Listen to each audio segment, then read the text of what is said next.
the 60-ounce margarita. All right.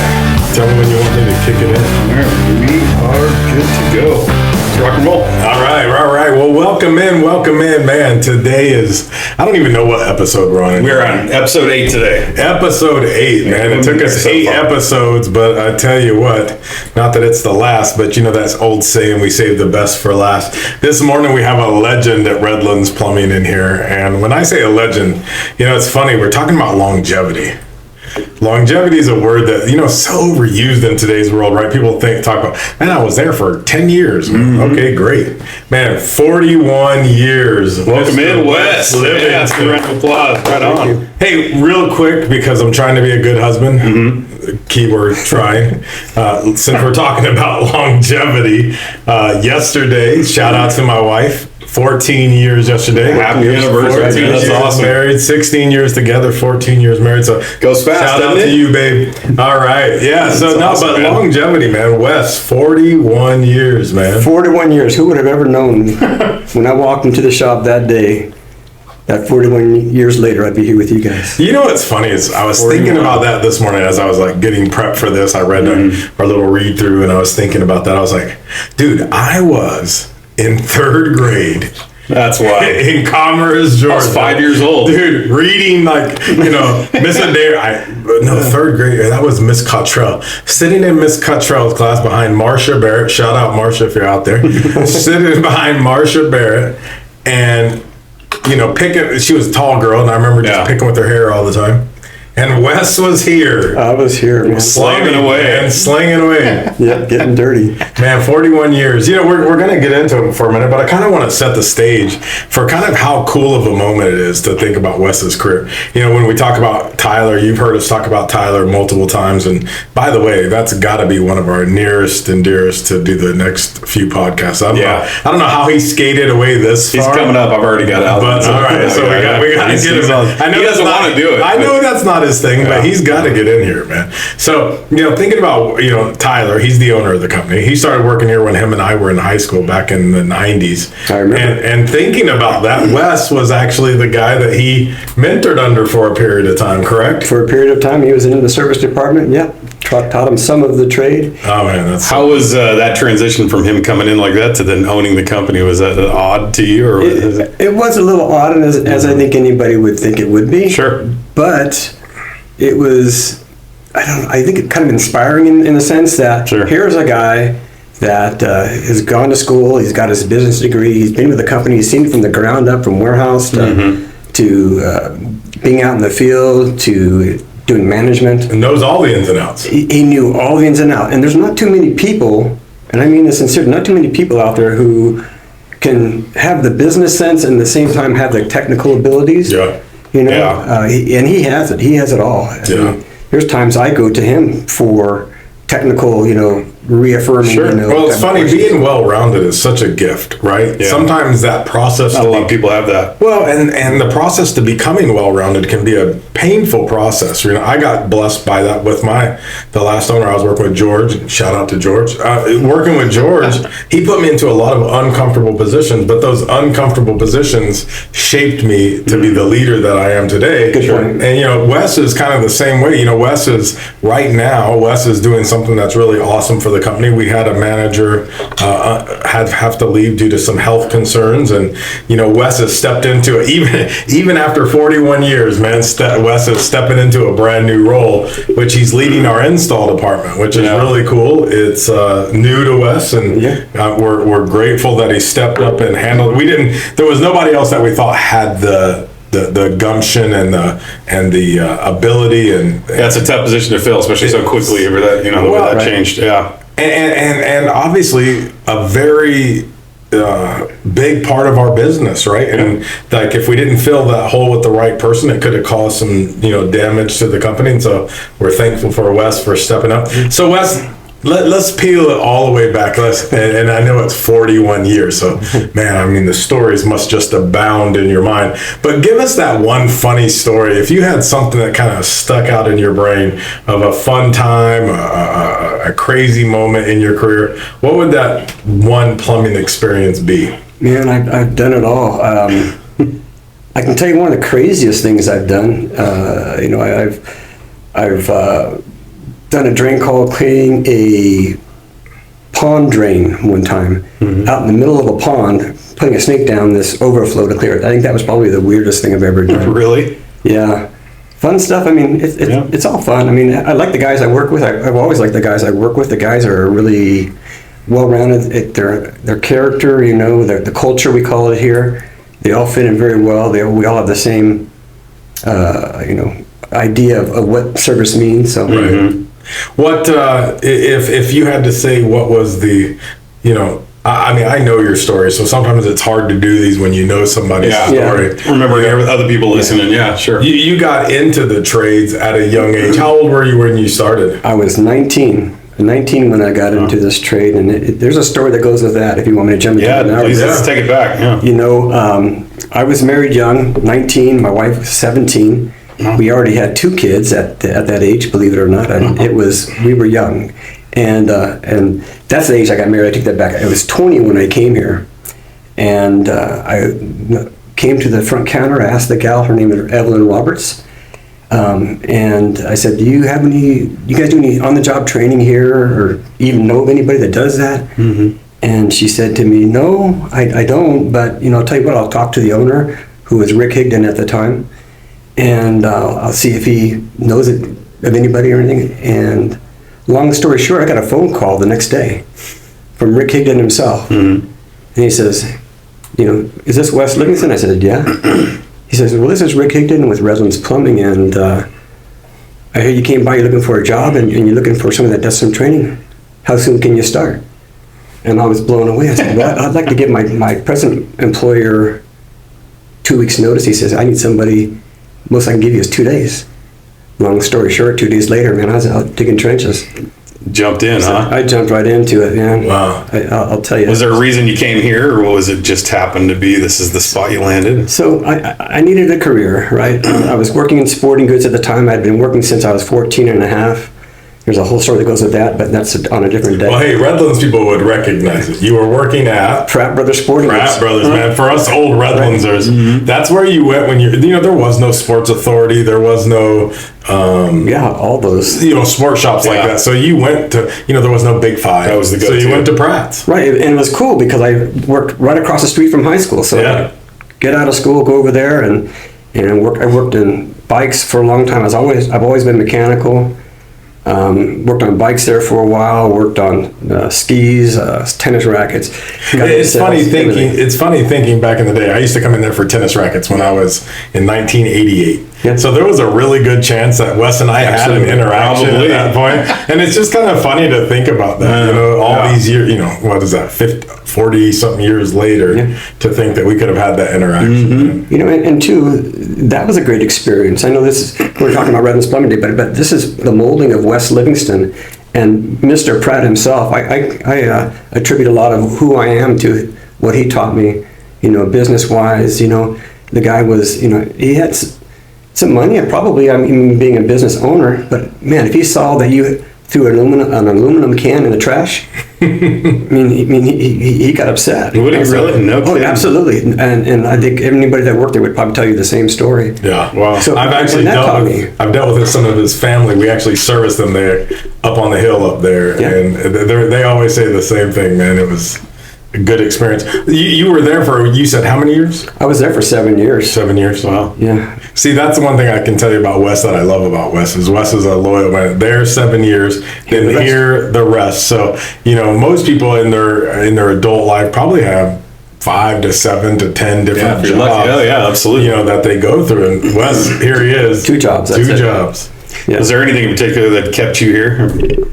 Absolutely. It's got to be the culture, man. Yeah. It's, you know, from the very beginning too. You know, back when the Higdons were running the show to now, you know, to Tyler's credit, I think he had, and I don't want this to sound bad against Rick, but Rick was an excellent businessman, still is, I'm sure. But Tyler had a bigger vision. I don't know this to be factually true, but I think Rick was happy with it being at that level. Tyler always wants to grow this company, and Probably seen some considerable change since that transition. Man, you know, I remember Look, I'll go back a little bit. Yeah. When I learned the trade, I was about 4 years in, and the service manager at that time stepped down, went to open his own business. Jim Jensen is his name. And Rick came to me and he says, "Hey, Wes, we need somebody to step up."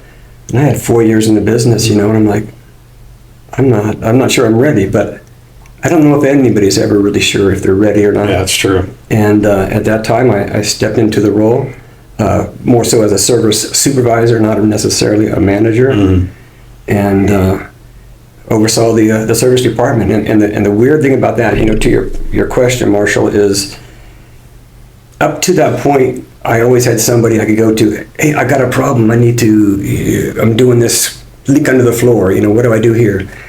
I didn't have that person anymore. You were that guy. I was that guy from that point forward, and it taught me something.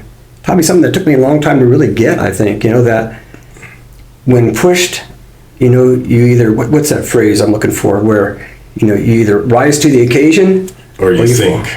And in that instance, I rose, and seen a lot of guys come and go. I've seen a lot of technician growth. Man, that's amazing. You're talking about technician growth. Seeing technicians come in, seeing apprentices come in, right, with virtually little to no experience. Marshall, you know this more so than I do. We hire, the attitude, the personality, right, primarily. Sure.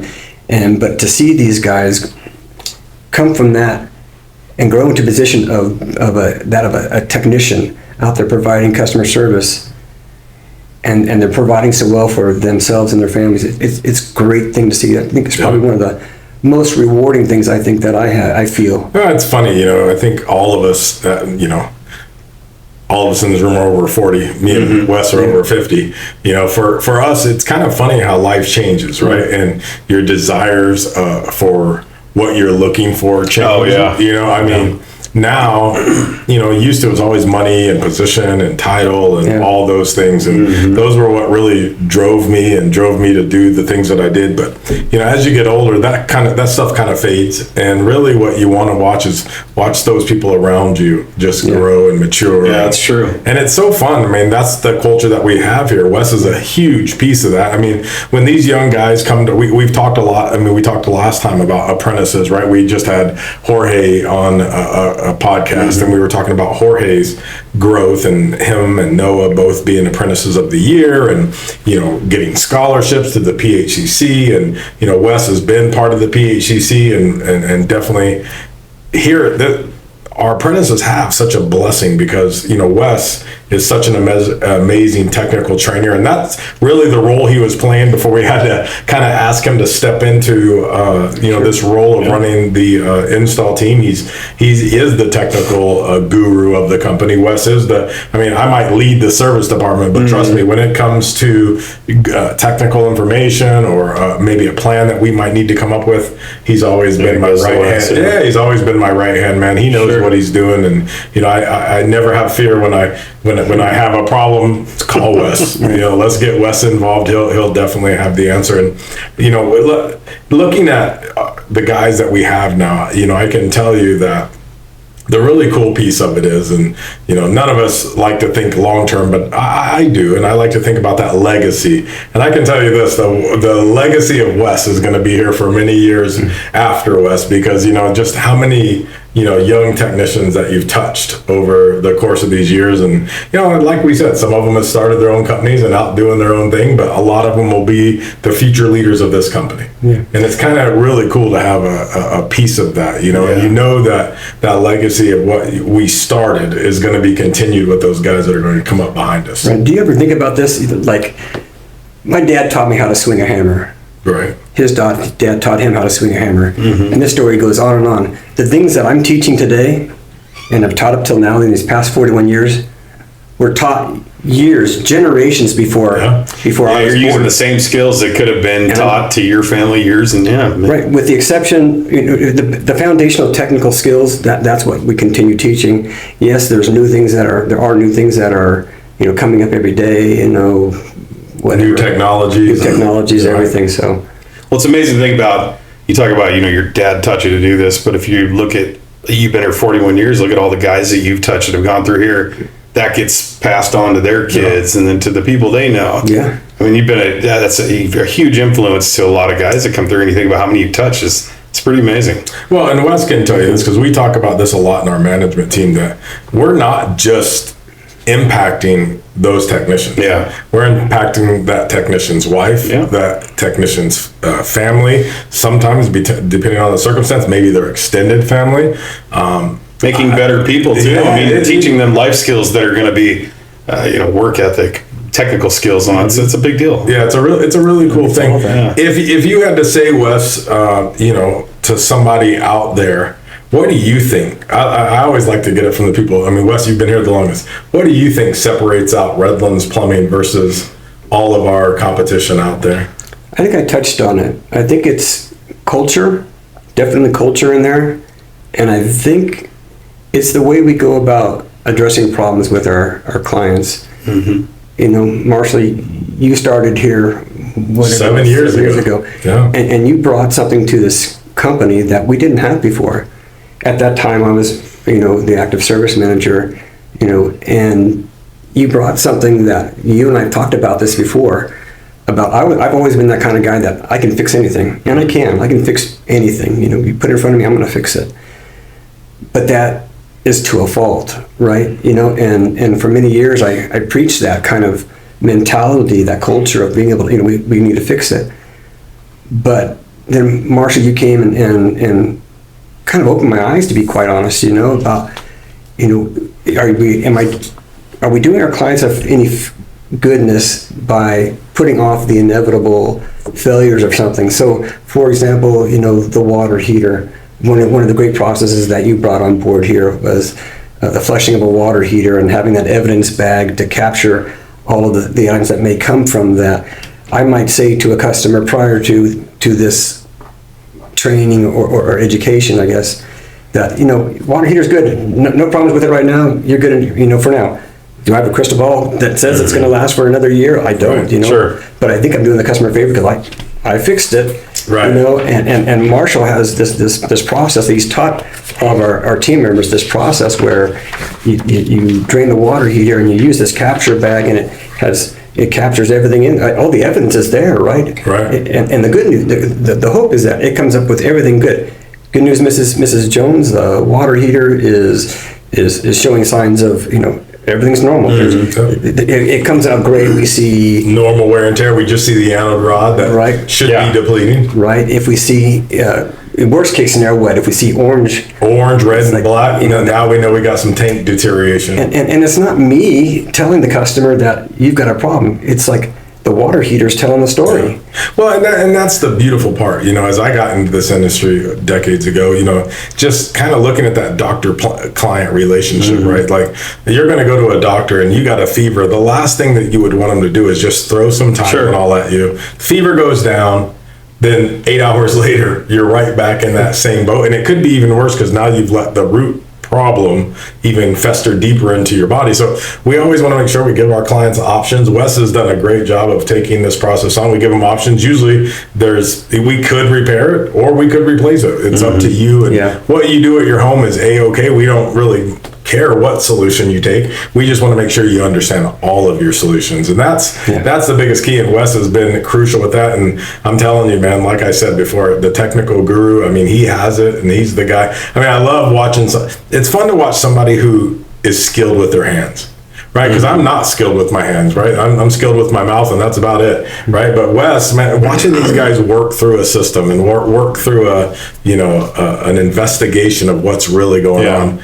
It's just fun to watch that because it is scientific. It's people like to minimize it, but to really get to root cause evidence, you got to know what you're looking at and why you're looking at it, and it's beautiful to watch when that happens.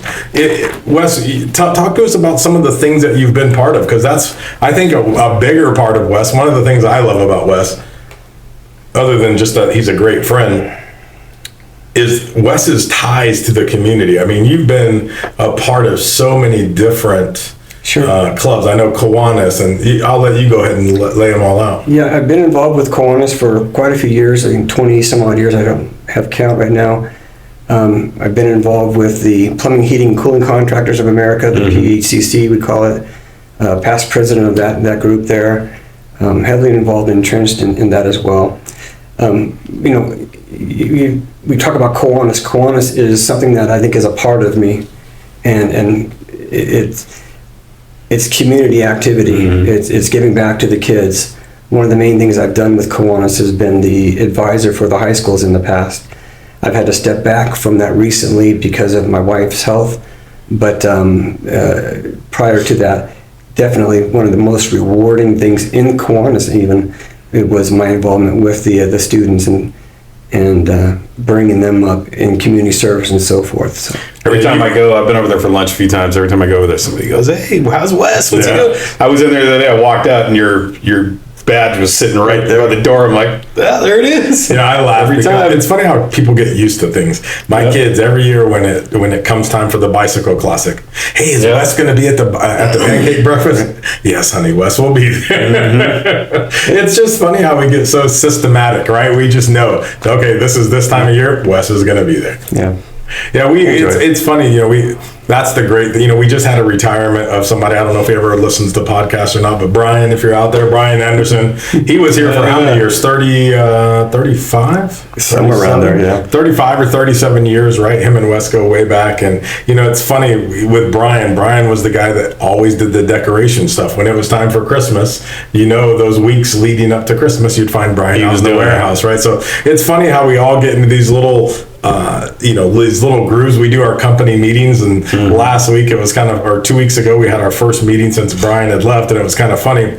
Somebody had to take over egg responsibility, right? Because Brian was the egg guy. Brian, every single time we cooked, it was Brian's responsibility. That was it. And so Noah got wrapped into the egg guy. So Noah and Wes were on egg duty, and so now Noah is the egg. I mean, it's funny how things work inside of a company, right? You get these little roles, and they move on and on. We talk about Kiwanis and things like that, and ways to connect our company. What do you think is the most important way that our business stays connected to our community? What can other businesses do to do the same thing?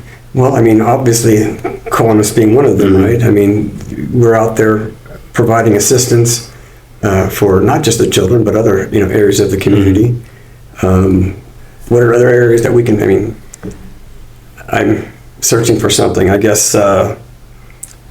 I think one of the ways that we stay connected, and that comes from you guys and you too, is the lessons that are taught here. I've noticed to our guys, the way you guys promote doing the right thing, and not just being a technician. You got to be a part of that family when you walk in there. Almost, you have to make them know that you're there for the right reasons. Right? Well, it's part of our training, our core training book. Our core training book is talking consistently about attitude of gratitude and attitude of servitude, right? And if we're out there just serving us, the customers will feel that. But if they feel like we're a part of the community, I mean, that's one of Tyler. I mean, Wes is a part of a lot of things, but man, when we sit Tyler down in that chair, I mean, he is involved with boards all the way across that man is just busy as all get out. And, that's just, everybody here from a management perspective is involved in a lot of different things. Wes is, well, like he said, he was a president of the PHCC. I believe Tyler has been the president of IHACI, and which is also a huge Southern California thing. So, for we were celebrating last week with Jorge about how, this small little company at the end of the valley has had the last 2 apprentices of the year, had somebody who placed in nationals at the new construction. Well, the same little thing can be said about our management team. Tyler being the president of IHACI, Wes being the president of PHCC. I mean, this small little company at the end of the valley just contributing to the big picture here in Southern California. The one point I guess I really want to hit what you said, because now it comes to mind more so on a on a job to job basis. What we do as service technicians is very rewarding, and being able to go out there to a customer who's in distress, their house, maybe it's flooding, maybe there's a stoppage that's causing, to back up into the rooms and flooding in that respect.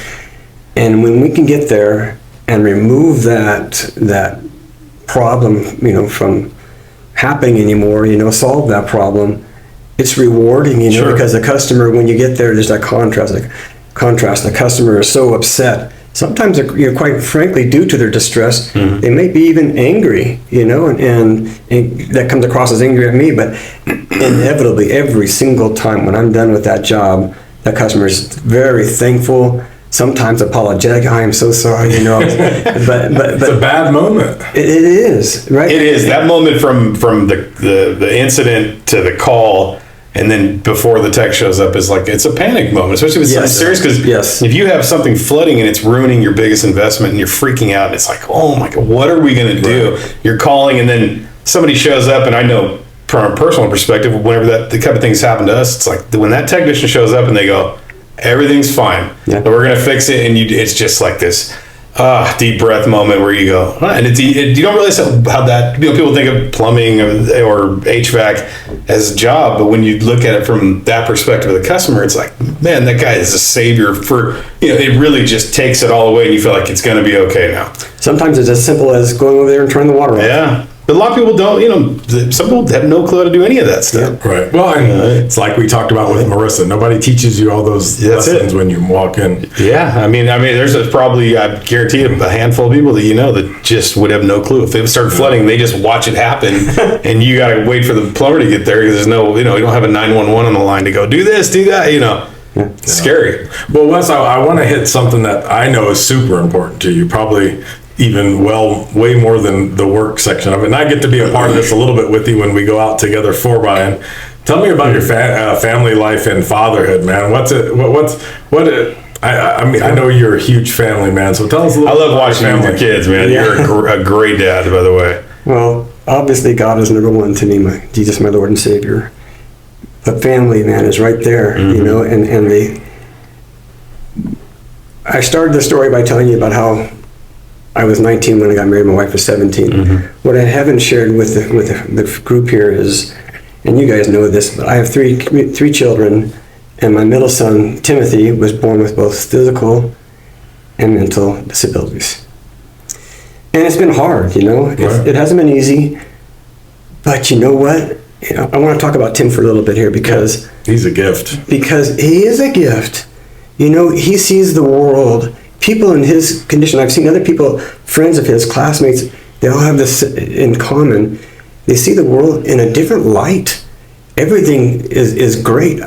Mm-hmm. He just doesn't have bad days. He doesn't have bad days. I mean, there are those rare occasions where he'll throw something. I mean, I'm not going to twist it there. But my gosh, he is an amazing person. And one of the things that we've been doing lately is Tim and I we've been going to ball games, and now baseball's out of season, so we're doing hockey, doing the Ontario Reign.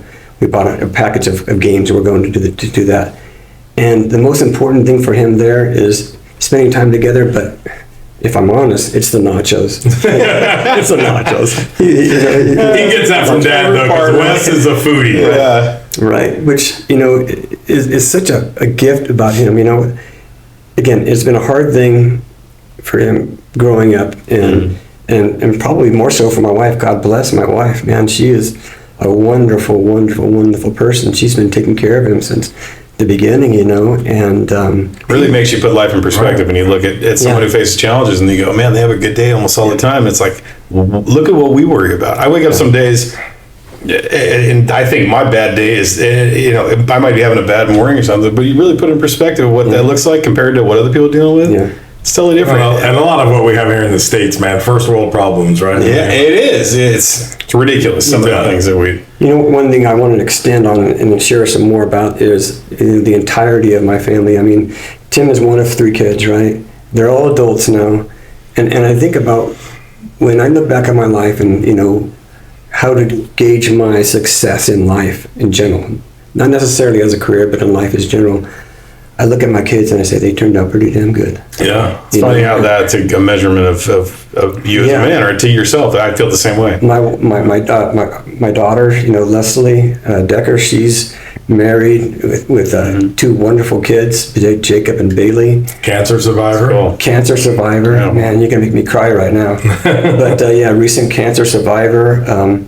The funny story about that I'll share real quick here is because of she had breast cancer in both breasts, double mastectomy, but she's man, she's an animal. She's looking forward, making the best of the situation. She's looking forward to getting a breast augmentation, which happens, I think, next month. I asked Tonya this, my wife Tonya, I asked her, I said, well, what's Leslie going to do? Is she going to go back to the same size? She goes, oh, no. No, she's going to take this opportunity. She's going up to D's or what? I don't know. I'm sorry, Leslie. I don't know what the size is exactly. Oh, my goodness. She's basically... She's taking a horrible situation and making the best of it. This whole process from the beginning to the end, from telling us, she's been on social media talking about it and taking pictures, and you see her from the very beginning with a full head of hair going to the point where she's, has lost all that hair, to the point most recently where her hair is growing back, and awesome. and she's getting ready to do this, and so on the mend. Great person, and my daughter, my great son Joel, he's doing very well.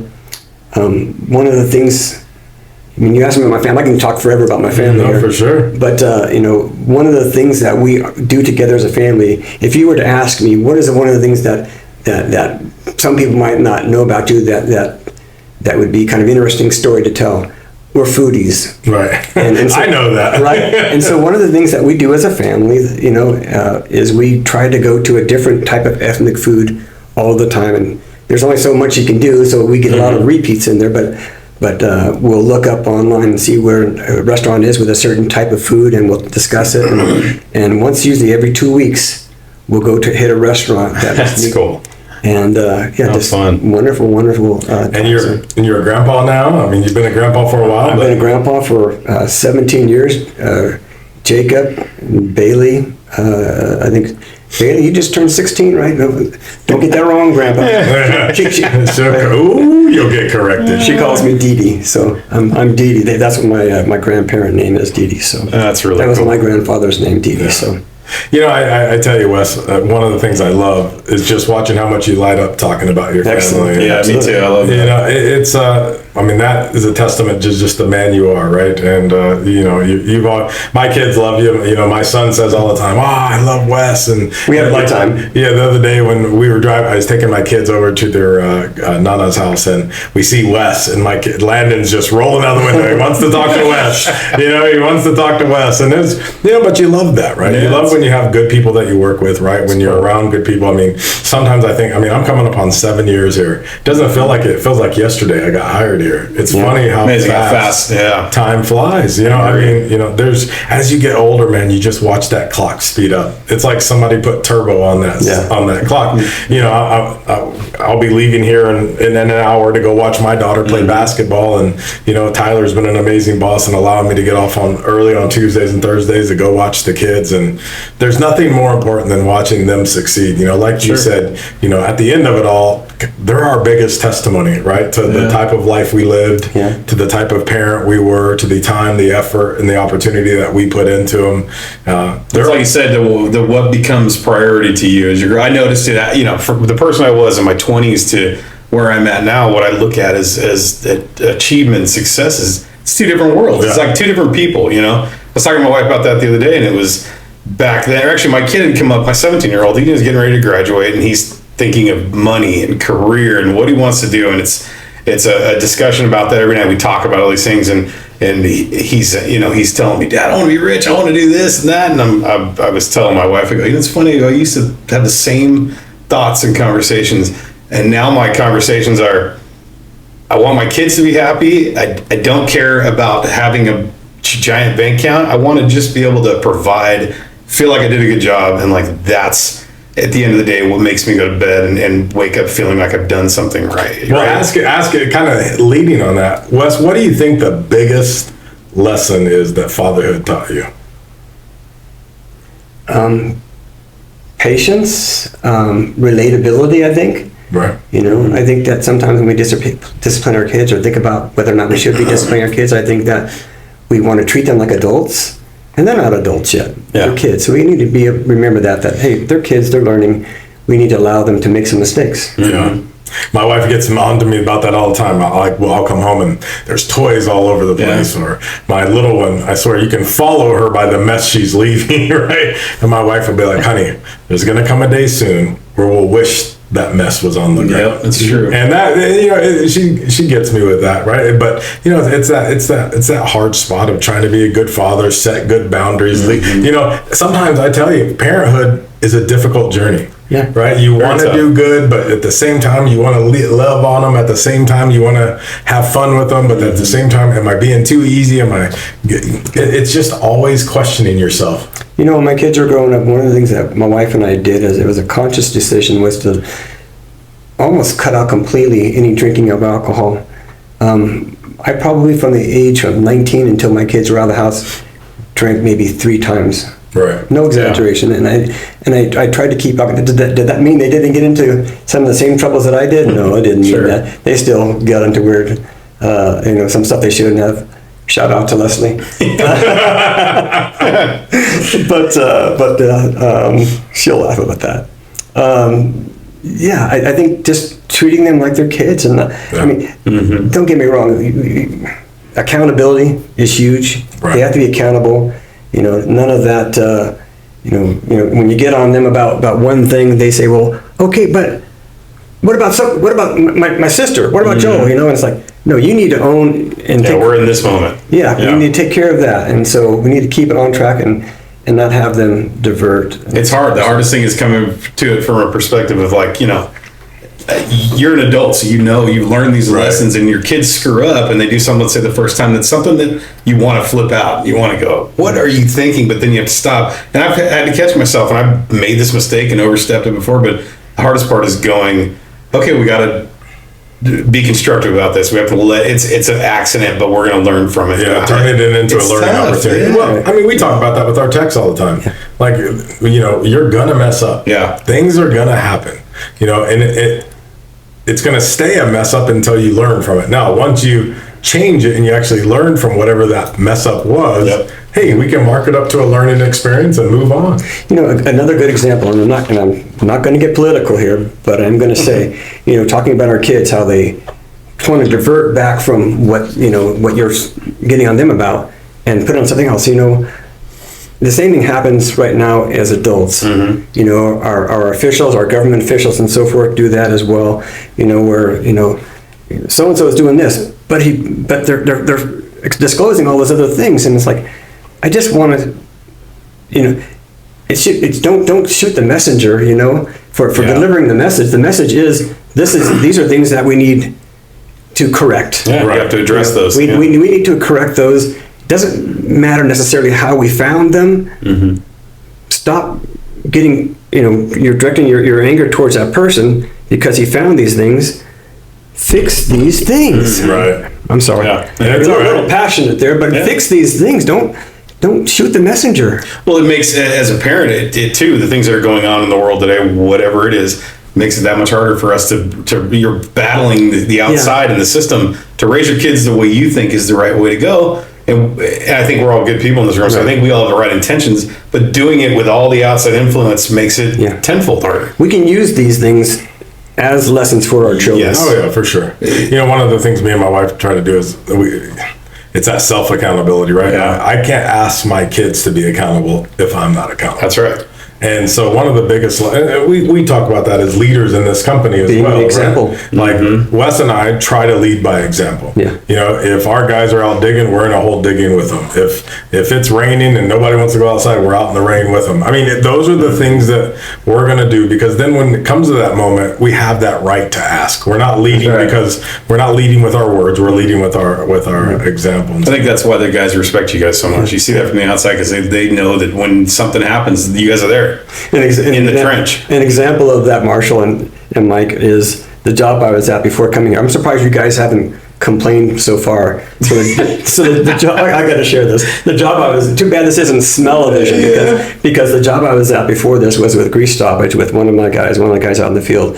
And I got a little bit on me, and you guys have been gracious not to comment about it, but I know I smell really bad right now because of the grease that's in there. Well, that's in your, dude, in that, have you ever, Mike's not a plumber, so Mike, I will tell you, there is the smell of a grease trap when we work on a grease trap or anything. It's probably one of the worst. You can't get it out. Yeah. If it gets in your hands, you can wash your hands 50 times. And if you... it still smells. I'm not going to do that right now. Go for it. It's good. So You guys want to take a sip? No, Sure. I'm good. I'm good. This is not smell-o-vision. So, Wes, looking forward, man. Let's look forward for a minute. You've built an incredible career here. Obviously, some more time still to come. But what's the goal for Wes? Where does Wes? What does Wes want after plumbing? What excites you about the future? So I'm going to share something that you probably wouldn't expect.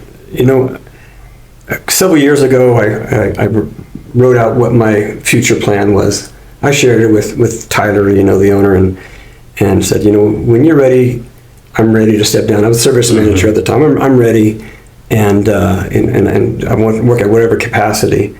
And here we are, and you've taken over the role of service manager, and here I am as technical advisor. I'm now helping to run the install crew as well. But getting to my point, you asked, you know, what is Wes's goal? People ask me this all the time, Wes, when are you going to retire? I'm going to retire, but my retirement is not a retirement. My goal is to retire in what is it now, 8 more years. I want to get my 50 years in here. And at that point, get down to a part-time basis. I love what I do too much to leave this. I love the people I work with. I love you guys. You know, I love the people I work with too much to leave this industry. Yes, I'm going to slow down and that, but I'd still like to have that impact. I still like to have that interaction with them. Mm-hmm. Maybe my mind will change later on, but I would like to see that, to answer your question more directly, get down to 2 days a week, maybe, you know, 4 hours a day, something like that. Something you can do at your own speed or schedule, and it gives you a little freedom. And honestly, I think I'd probably do it for free. Just to have somewhere to go and hang out, and I mean, well, that'd be tough. I mean, the retirement to me, see, that's as long as that little, you know, that's not as long as I think, but down the road is. Sometimes I wonder how people just retire and go from this to a complete change in one day. Well, I'll give you a funny. That's a hard story. one. I'll give you a funny story about retirement. My grandfather was 70-something years old, and he owned a furniture store. He owned a couple of different businesses, but the one he had kept into his waning years was his furniture store. And you know, my uncle was running it with them, and they were doing their thing. And you know, my grandfather finally said, "You know what? I think it's time." He had gout pretty bad, and it was affecting him. And you know, he's like, "I think it's finally time." He was 70-something years old. And my grandma being all of 4'10" and little bitty old Southern lady, she had her little garden, and she had her day set up. My grandfather came. 2 weeks is what he lasted at home. He had never been so bored in his life. Yeah. You know, they had lived all these, you know, decades and decades of routine. He came home and just destroyed my grandma's routine, so that wasn't good. She wasn't happy with it either. He wasn't happy not having a routine, and you know, he went back to work. It was so funny, man. I would go down there and visit him, and you know, he was just, you know, he'd sit there at that store, and it was just. He just needed that to be around people. It's a stimulation. People age quickly when that happens, I think. Well, you see it all the time. People, it's a really sad kind of statistic how quick a lot of people who've worked their whole lives pass after they retire. It's like their will to live kind of just diminishes because they lost everything that they held near and dear. If you had one piece of advice that you would want to give a young man starting in this career, what would that be? Great question. You know, when I first looked into what career I wanted to get into, I thought I wanted to be an engineer, locked in an office building and doing stuff. And this came along very quickly as a plumbing technician. And it was something I learned that I was made for. It was part of me. I've always liked fixing things.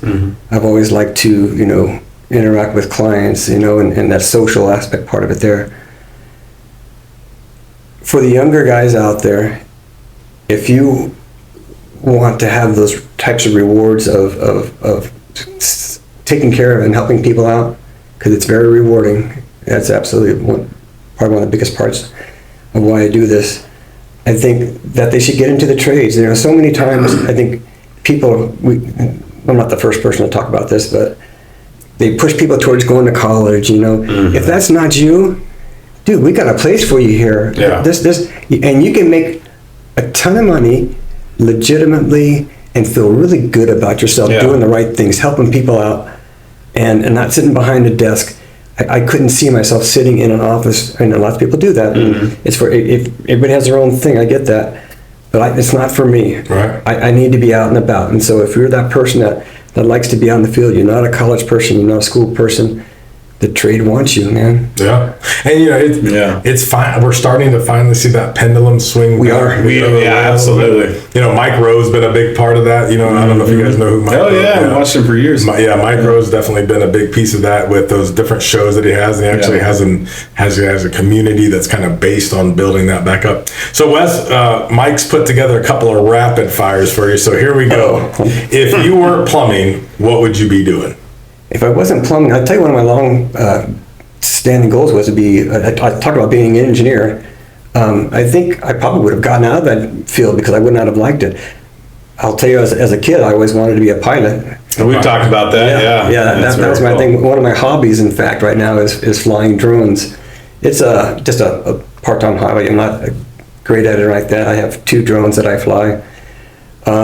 Flight is just amazes me. Even I have the drones too. It's like just something about either being in the air or watching something fly. I've never been able to explain it, but it's just something that it's amazing. It's a freedom. It is, For a while, when I was a teenager, I thought that was going to be where I went. But quite honestly, and I'm not proud of this fact, but I couldn't see myself joining the military because I'm just going to be humble here. I was too much of a wimp. I can't see myself, doing that. And gosh, man, I have so much respect for the veterans. The people that do that, the lives they put their lives in danger and do those things. What they do for their country. And my son-in-law, Marcus, is a Marine, retired Marine. I don't think you ever retired. No, I didn't retire. I was just Army. And he, he was out there in Iraq, when all that stuff was going down. So hard times there, and I have a lot of respect for Marcus and for people like him. So, Wes, what's your dream vacation? I've been fortunate enough. Yeah, I know you guys are road trip people. We are road trip people. I love road trips, and it kind of goes back to the story of our son Joel, where Joel's actually, he's in a financial situation where he's asked us, do you guys want to travel anywhere? I'll pay for it.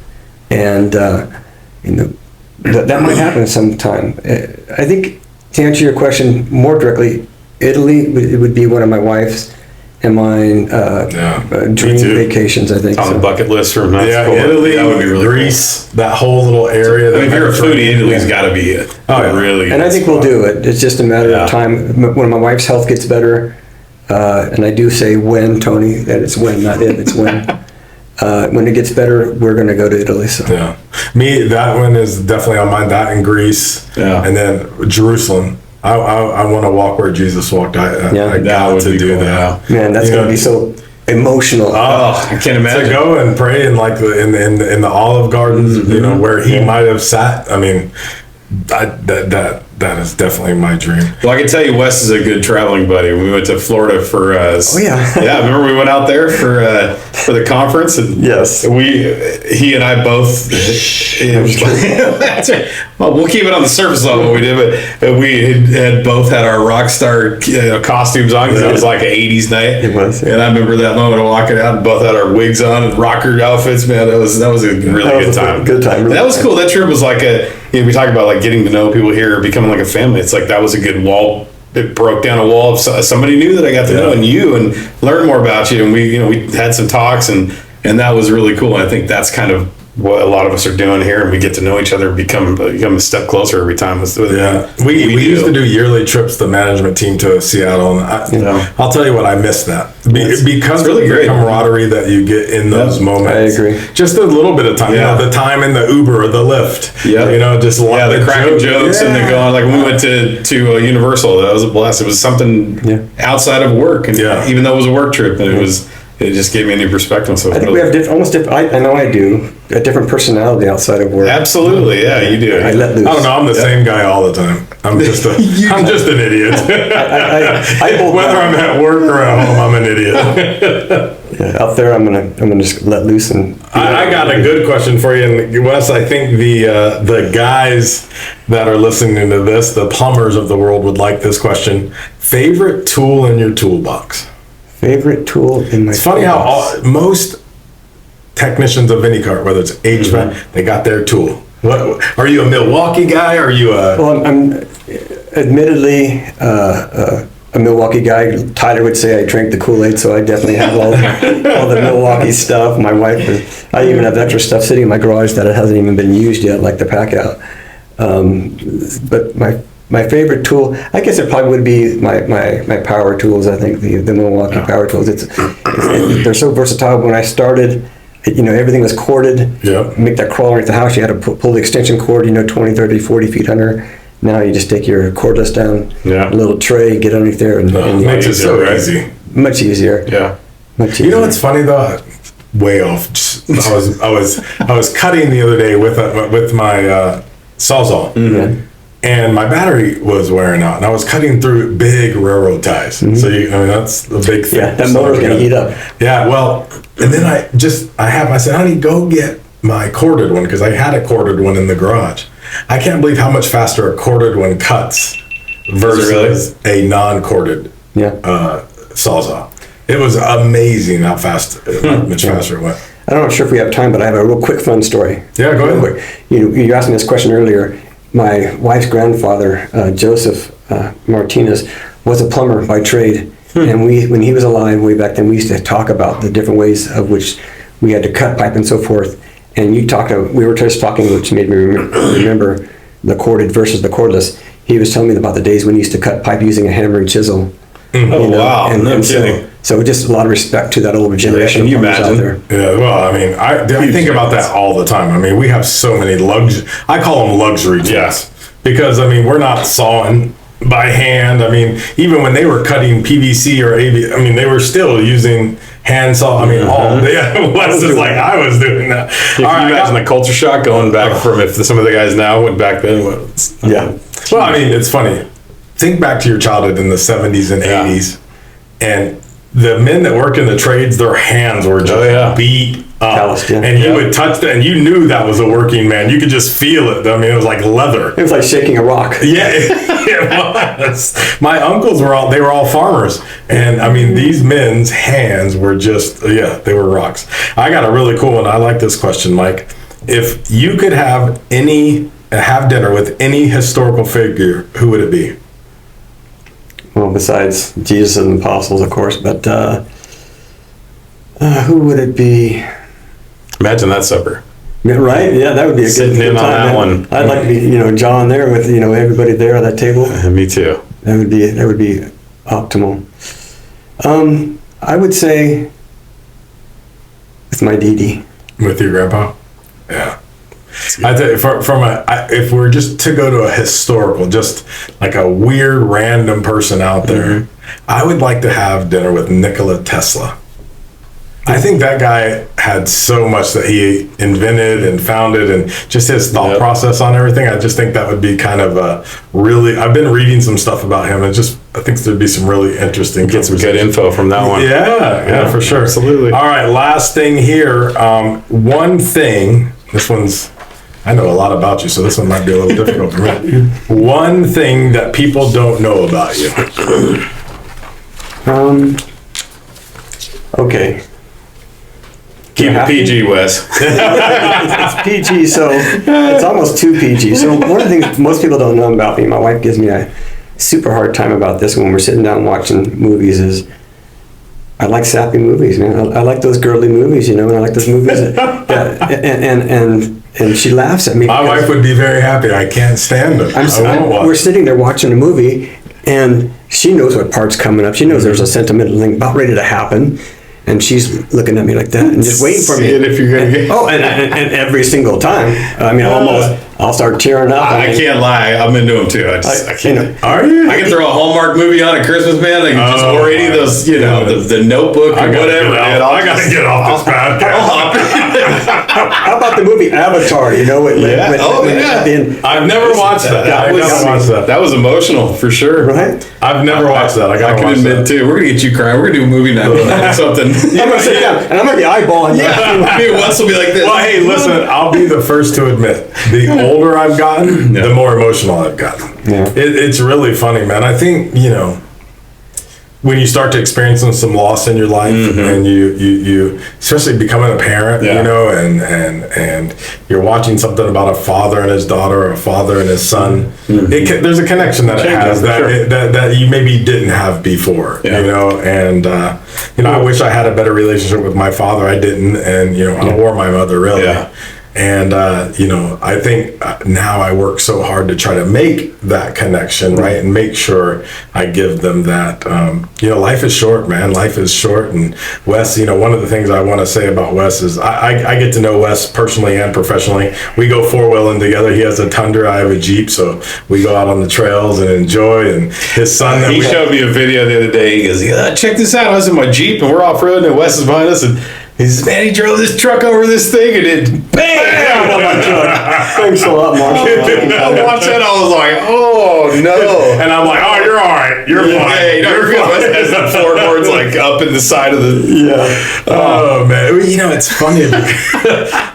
you just feel bad. Like, man. Yeah, that looks like $1,000. Wes rolls down his window. That didn't sound good. I think even my expression at the time you recorded was, yeah, pretty much. Oh man, it was loud. Yeah, for you 4-buyers out there, that was on Lido Creek, up by the campground, up at the very top. Yeah, it had rained a couple of weeks before that. Yeah, right above the firing line there. Yeah, and some of those had gotten really washed out. Some of those holes had gotten really deep. But I mean, what a fun time talking about. His son Tim.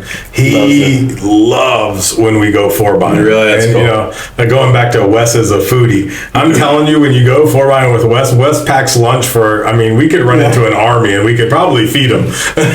So it's just a fun thing. We've done a couple of trails up there, and the smile on Timmy's face. Yeah. I love ribbon. I love ribbon Timmy. Every time I'm around, Wes knows I'm ribbon Timmy and give him a hard time, but he's just got this cookie smile that's ear to ear, and I'd be like, "You ready to go?" Oh yeah. He's so excited, and my kids were too. I mean, we definitely have a good time. So, well, if you had, we're kind of getting close to wrapping this thing up. If you had some words that you could give of wisdom or whatever it is, what would you say to either people inside and outside of the trades or anything?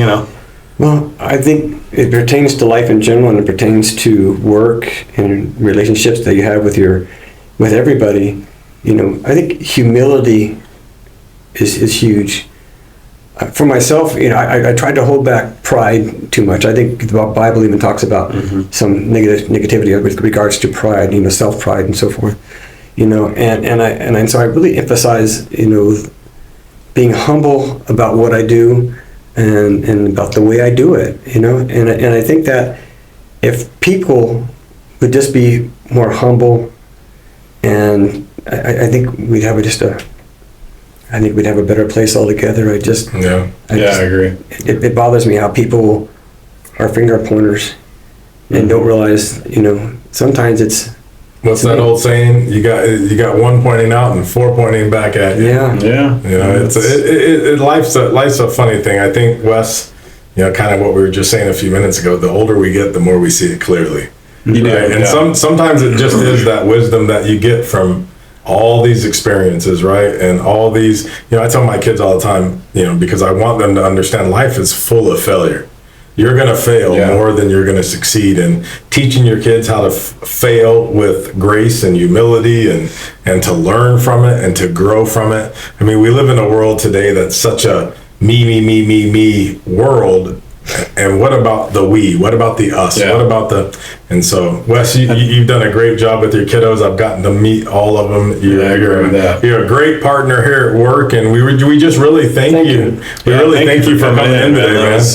Yeah, it's sorry that it took us this long. Wes should have been number one on the list, but I tell you what, man, we're glad to have you on here, and thanks again for all you do. Yeah, man. Thank you. Everybody listening, if you guys want to follow us, go ahead and jump on Spotify and YouTube.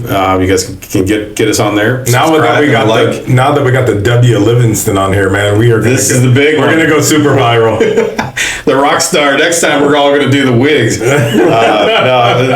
Well, thanks everybody for listening, and make sure you follow us on all of our social media, Redlands and Henry Bush, and then you guys can find us on by searching Inside the Red Truck. Right. Another one in the can. Another one. Thanks, gentlemen. Thank you, boys. Thanks, guys.